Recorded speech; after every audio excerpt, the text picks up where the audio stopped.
अस्सलाम वालेकुम जी, welcome two KG speaks. हाजिर हैं आपकी खिदमत में एक नई वीडियो के साथ। इंडिया और इंग्लैंड के दरमियान जो है वो टेस्ट मैच जारी है तीसरा, और इसके तीसरे दिन के खेल का अख्ताम हो गया है। उसकी कुछ अपडेट्स जो हैं वो आपके साथ शेयर करेंगे। उसके अलावा जी PSL का आगाज़ होने जा रहा है अब से कुछ देर बाद ही, तो कुछ उस पर भी हम जो है वो रोशनी डालेंगे। तो पहले आप एक इंट्रो देख लें, फिर बढ़ते हैं आगे अपनी वीडियो की तरफ।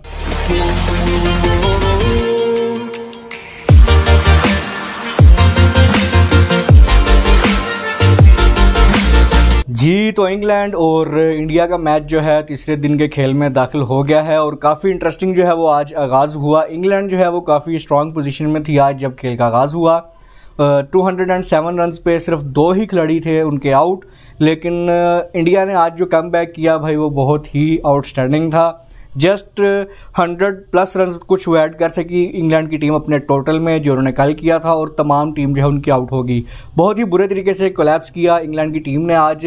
ऐसा ही होता है कि जब आप बहुत अटैकिंग क्रिकेट खेल रहे हो तो उसके 2 ही आउटकम होते हैं, उसमें इफ़ एंड बट वाली सिचुएशन नहीं है, या तो आप कर पाते हैं या नहीं, ये चीज़ नहीं है। तो इंग्लैंड बिल्कुल जो है वो अटैकिंग खेलने के लिए गया और रिजल्ट आपके सामने है कि कल का दिन जब वो अटैकिंग क्रिकेट खेल रहे थे तो उस चीज़ ने उनको फ़ायदा दिया, और जिस तेज़ी के साथ उन्होंने रन स्कोर किए थे तो लग रहा था कि भाई बिल्कुल ही आउट क्लास कर देंगे वो, और कल की वीडियो में भी अपनी मैंने ऐसा ही कहा। लेकिन आज जो है वो मैं काफ़ी गलत साबित हुआ कि आज भी उन्होंने वही अप्रोच जो है वो अपनाने की कोशिश की, लेकिन क्विक सक्सेशंस में जो है वो इंग्लैंड की विकेट्स गिरती रहीं और जस्ट 110 रन आई गेस वो ऐड कर सके, और 319 रन के स्कोर पे ऑल टीम जो है इंग्लैंड की आउट हुई। सिर्फ बेन डकेट ही उनकी तरफ से जो है वो 153 रन करने में कामयाब रहे, और वही उनकी तरफ से टॉप स्कोरर हैं और सारी इनिंग्स वही बंदा उनकी लेके चल रहा था। उनके अलावा बेन स्टोक्स जो है वो 41 रन करने में कामयाब हुए। उसके अलावा कोई भी खिलाड़ी को अच्छी कारकर्दगी नहीं दे सका। 4 विकेट्स जो है वो इंडिया की तरफ से मोहम्मद सिराज के नाम रहीं, और 2 ही विकेट्स रविंद्र जडेजा और 2 कुलदीप यादव के नाम रहीं। इस तरह इंग्लैंड की इनिंग्स जो है वो तमाम हुई, और इंडिया ने जब अपनी दोबारा बैटिंग का आगाज़ किया तो काफ़ी कॉन्फिडेंट आगाज़ था भाई। रोहित शर्मा का एक जल्दी उनको नुकसान उठाना पड़ा, लेकिन यशस्वी जायसवाल और शुभमन गिल भाई दोनों कमाल की बैटिंग कर रहे हैं, और यशस्वी जायसवाल अपने कैरियर की तीसरी 100 जो है वो बनाने में कामयाब हुए। और इस टेस्ट मैच जो सीरीज़ चल रही है उसके अंदर दूसरी जो है वो उनकी लगातार 100 थी। तो भाई ब्रिलियंट क्रिकेटर है, वो भी अच्छा खेल रहे हैं, लेकिन दिन के अख्ताम पे जो हमने देखा वो सेलिब्रेट करते हुए अपनी 100 को कुछ इंजरी का शिकार हुए, तो उस वजह से उनको रिटायर्ड हर्ट होना पड़ा। लेकिन हम उम्मीद करते हैं कि वो कुछ ज़्यादा सीरियस इंजरी ना हो और वो दोबारा बैटिंग के लिए आएँ। लेकिन अगर वो इंजरी कुछ सीरियस होती है तो इंडिया फिर कुछ ट्रबल में हो भी सकता है, लेकिन अपना काम यशस्वी जायसवाल जो है वो कर गए हैं, क्योंकि इंडिया के पास इस वक्त अच्छी लीड है। 322 रन की लीड जो है उनको मिल चुकी है, और सिर्फ 2 ही खिलाड़ी उनके आउट हैं। शुभमन गिल भी अच्छी तरह खेल रहे हैं भाई, 50+ रन उनके हो चुके हैं, 50 वो अपनी बना चुके हैं। रजत पाटीदार आज क्रीज पे आए तो एक दफ़ा फिर जो है उनको नाकामी का सामना करना पड़ा। यशस्वी जायसवाल के रिटायर्ड हर्ट होने के बाद भाई वो बंदा आया, लेकिन आज भी कुछ उस तरह इंप्रेस नहीं कर सके और 0 रन पे ही आउट हुए। तो कुलदीप यादव और शुभमन गिल अभी क्रीज पे मौजूद हैं। कल के दिन का आगाज़ होगा, इंडिया 322 रन की लीड से अपनी इनिंग्स का दोबारा आगाज़ करेगा।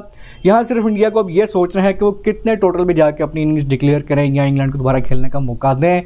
ये थोड़ा एक ट्रिकी क्वेश्चन होगा इंडिया के लिए, क्योंकि इंग्लैंड की टीम अगर तो जिस तरह वो खेलते हैं उसी तरह खेलती रही तो भाई वो किसी भी टीम को अपसेट कर सकते हैं, और ये हम माजी में देख चुके हैं कि 360 का टोटल भी उन्होंने चौथी इनिंग्स में चेज़ किया हुआ है। तो काफ़ी जो है वो एक ट्रिकी सिचुएशन होगी इंडिया के लिए। लेकिन इस वक्त करंटली अगर मैं बात करूँ तो इंडिया काफ़ी जो है वो एक अच्छी पोजीशन में मौजूद है। एक और ब्लो जो इंडिया के लिए हुआ वो था रविचंद्रन अश्विन का, कि उन्होंने जो है वो इस टेस्ट से ऑप्ट आउट कर लिया है। कुछ मेडिकल रीज़न की वजह से खबरें कुछ चल रही हैं कि उनकी जो है वालदा की तबीयत ख़राब है, इस वजह से उन्होंने जो है वो इस टेस्ट मैच को छोड़ा अधूरा, और उनकी देखभाल के लिए वो चले गए हैं। तो हम जो हैं वो बेस्ट विशेज़ उनके लिए भी करते हैं, और हम होपफुल हैं कि वो जल्दी ठीक हों और अश्विन जो है वो दोबारा हमें क्रीज़ पे नज़र आएँ खेलते हुए।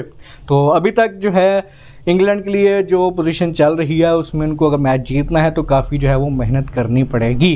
तो ये इंडिया और इंग्लैंड की जो है वो अब तक के मैच की जो है अपडेट्स वो मैंने आपके साथ शेयर कर दी। अब थोड़ी बात कर लेते हैं भाई असल गेम की, जो बड़ी होने जा रही है वो है PSL का आगाज़। पहला ही मैच होने जा रहा है लाहौर कलंदर्स और इस्लामाबाद यूनाइटेड के दरमियान। मैं तो भाई बहुत एक्साइटेड हूँ PSL के आगाज़ की वजह से, क्योंकि भाई हम तो जो है वो क्रिकेट के फ़ैन हैं और फिर हमारी अपनी लीग हो तो भाई हम इंटरेस्टिंग और एक्साइटेड क्यों ना हो। एक्साइटमेंट तो अपनी जगह, लेकिन अगर मैं मैच के हवाले से कुछ बात कर लूँ तो काफ़ी इंटरेस्टिंग बैटल जो है वो मैं देखने को मिलेगी, क्योंकि दोनों टीम्स जो हैं वो आज तक 18 दफ़ा एक दूसरे के मद्दे मुकाबले आ चुकी हैं और 9 दफ़ा जो है वो इस्लामाबाद यूनाइटेड कामयाब हुई और 8 दफ़ा लाहौर कलंदर्स के नाम रहे उनकी कामयाबी और मैचेस के रिजल्ट। एक दफ़ा ये मैच जो है उनके दरमियान टाई हुआ और इस तरह जो है वो 18 मैचेस का स्टैट्स मैंने आपके साथ शेयर किया। लेकिन अगर मैं बात करूं लाहौर कदाफ़ी स्टेडियम में मैचेस की तो भाई 5 मैचेस खेले गए कदाफ़ी स्टेडियम में इस्लामाबाद और लाहौर के दरमियान, जिसमें लाहौर को कुछ बरतरी हासिल है कि 3 मैचेस में कामयाबी उनका मुकद्दर बनी और 2 में जो है वो इस्लामाबाद की टीम कामयाब हुई। लेकिन वो कहते हैं ना कि T20 गेम ही ऐसा है और क्रिकेट गेम ही ऐसा है कि ऑन द डे जो टीम अच्छा खेलेगी वो यकीनन जीतेगी। तो पास्ट रिकॉर्ड्स ठीक है, कुछ ना कुछ मैटर करते हैं, लेकिन अब ये नया सीज़न है और नया मैच होने जा रहा है, नई गेम होने जा रही है, तो यकीनन जो है वो एक फ्रेश ही सब कुछ स्टार्ट जो होगा। तो देखना होगा कौन सी टीम जो अच्छा परफॉर्म करती है। कुछ यहाँ मैं अगर बात करूँ प्लेयर्स टू वॉच के हवाले से, जब मैं एक लिस्ट देख रहा था तो लाहौर कलंदर्स की मैं अगर बात करूँ तो उनकी तरफ से यकीनन शहीन शाह अफरीदी मेरी लिस्ट में पहले नंबर पे हैं कि वो कैसा परफॉर्म करते हैं, क्योंकि पास्ट में हमने कुछ देखा है कि वर्ल्ड कप भी ले लें, आप एशिया कप भी ले लें और ऑस्ट्रेलिया का टूर हो या न्यूजीलैंड का टूर हो, तो कोई अच्छी परफॉर्मेंस शहीन शाह की तरफ से नहीं आ सकी।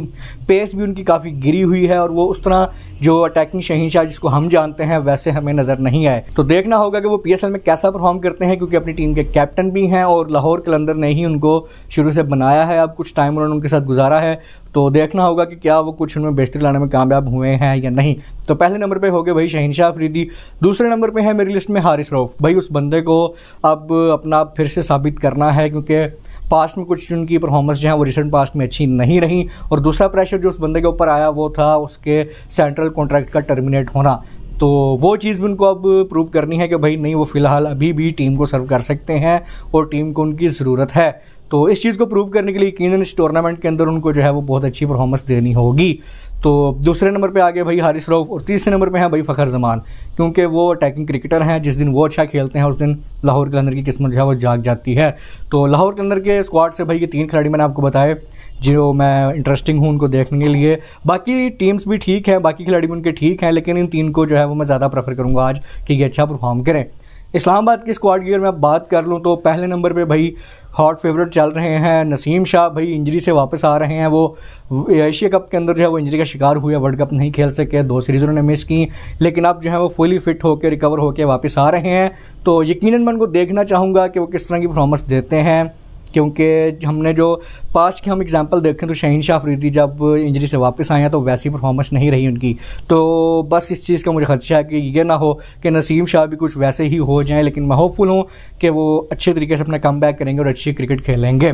दूसरे नंबर पे हैं भाई इस्लामाबाद की तरफ से उबैद शाह, नसीम शाह के ही भाई हैं वो, और अगर वो आज ये मैच खेलते हैं तो मैं बहुत एक्साइटेड हूँ उनको देखने के लिए भी, क्योंकि हाल ही में जो अंडर 19 का वर्ल्ड कप हुआ उसमें उनकी परफॉर्मेंस भाई बहुत कमाल की थी। 18 विकेट्स आई गेस उसने ली उस टूर्नामेंट में और पाकिस्तान की तरफ से टॉप परफॉर्मर रहे वो उस टूर्नामेंट के अंदर। तो भाई बॉलिंग तो वो बंदा भी क्लास की कर रहा है।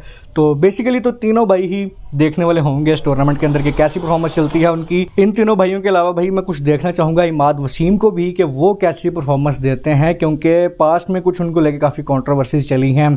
कुछ लोगों का कहना था कि वो अभी भी टीम को सर्व कर सकते हैं और काफ़ी जो है उनको लेकर सवालात उठे, फिर उन्होंने रिटायरमेंट भी ले ली। लेकिन इस टूर्नामेंट में आइडिया होगा कि वो इस काबिल हैं अभी भी कि वो टीम में परफॉर्म कर सकें या नहीं। तो ये इस्लामाबाद की तरफ से हॉट फेवरेट खिलाड़ी थे जो मुझे लगता है कि हमें उनको देखना होगा कि वो कैसी परफॉर्मेंस देंगे।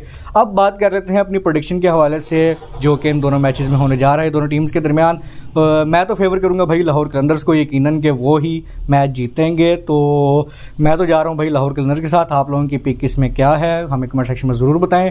मिलेंगे आप लोगों से यकीनन हम मैच के बाद। तो जाइए मैच को एंजॉय कीजिए। See you guys after the match. Sayonara.